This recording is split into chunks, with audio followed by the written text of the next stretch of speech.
Je suis arrivé par hasard, j'avais juste besoin d'un boulot.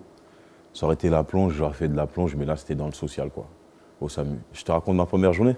Raconte. Ok.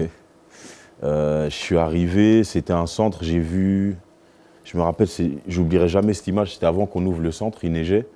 Il y avait un volet, et il n'y avait que des rectangles. Et je voyais que des yeux, tu vois, des yeux et des mecs avec des bonnets à travers le rideau.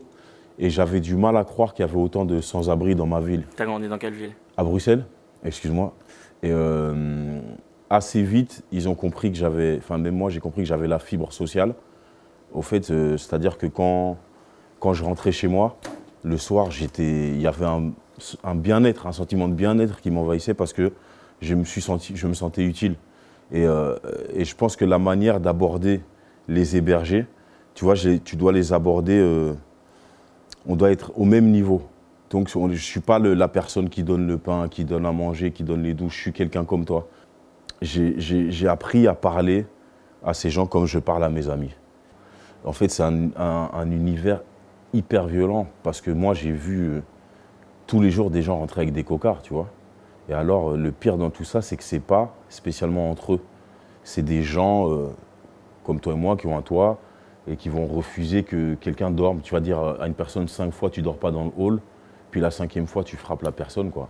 Tu vois que la personne n'a pas toi, tu vois que les SDF, ils volent un truc dans un magasin ou même il va voler ton autoradio. Moi, si je trouve un SDF en train de voler mon autoradio, je ne vais pas le tabasser.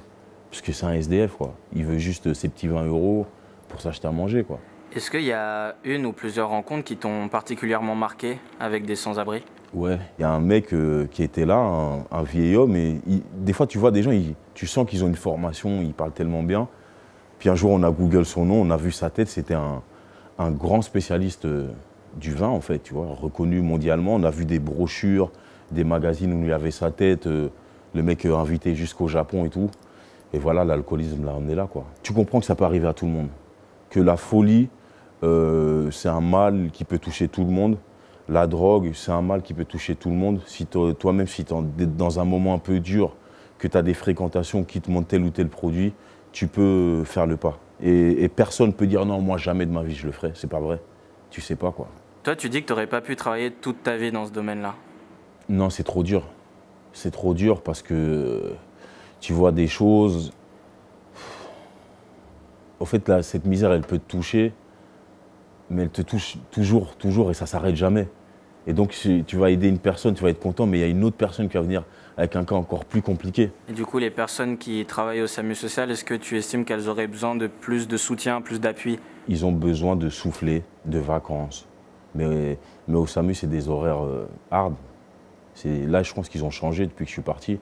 Mais c'était des... Au fait, on avait un système où on travaillait 7 jours d'affilée, à raison de 10 heures par jour. Et après, tu avais 7 jours de repos, tu vois. Donc, je me rappelle qu'au 5e jour, nos nerfs commençaient à lâcher, quoi, tu vois. Il fallait encore tenir 2 jours. Et puis, tu as ta semaine de repos. Tu as 3 jours où tu es dans le coltard. Tu sais plus où tu es. Et puis, le 4e jour, tu reprends tes activités, quoi. Et moi, je dis toujours, je le disais aux collègues aussi, c'est un mec au SAMU, il peut avoir 25 ans, tu lui donnes 35.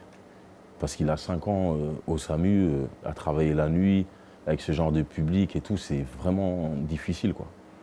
Tu devrais travailler à nouveau là-bas? Non, non. Même je préférerais faire... Je pense qu'on peut tous faire du social. Là, on est réunis, on peut acheter des baguettes et faire du social.